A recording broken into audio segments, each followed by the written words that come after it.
আমি আজকে বঙ্গবন্ধুর ৩২ নম্বর বাসার সামনে। আজকে আমার এখানে আসা হচ্ছে আমার বিবেকের তাড়নায়।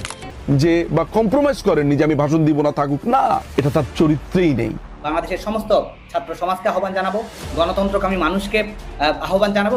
শেখ হাসিনা ছাত্রলীগের সাথে ভাষণ দেবেন, এই পরিস্থিতিতেই ৩২ নম্বর বাড়ির দিকে জনগণ যেতে শুরু করে। পরিত্যক্ত পোড়াবাড়িতে পরিণত হয়েছে ধানমন্ডি ৫ নম্বরের সুধা সদন। দর্শক, এই মুহূর্তেই কঠিন হুঙ্কার দিয়েছেন সোহেল তাজ।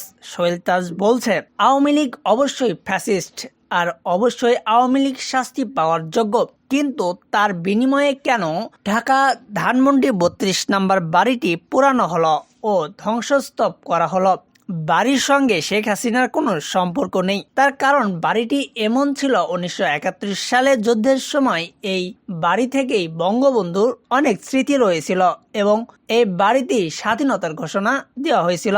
দর্শক, সোহেল তাজ আরো বলেন যে বাড়িটি পুড়ে দিলেই যদি সবকিছু সমাধান হয়ে যেত তাহলে এখন সমাধান হয়ে যেত, কিন্তু বাড়িটি পোড়ানো হয়েছে, কিন্তু এখন পর্যন্ত তো কোনো সমাধান হয়নি। তার কারণ কোনো ধ্বংসস্তূপ করলেই কোনোটার সমাধান হয় না, এই বলে কঠিন হুঁশিয়ারি দিয়েছেন অন্তর্বর্তী সরকারের প্রধান উপদেষ্টা ডক্টর মোহাম্মদ ইউনূসকে।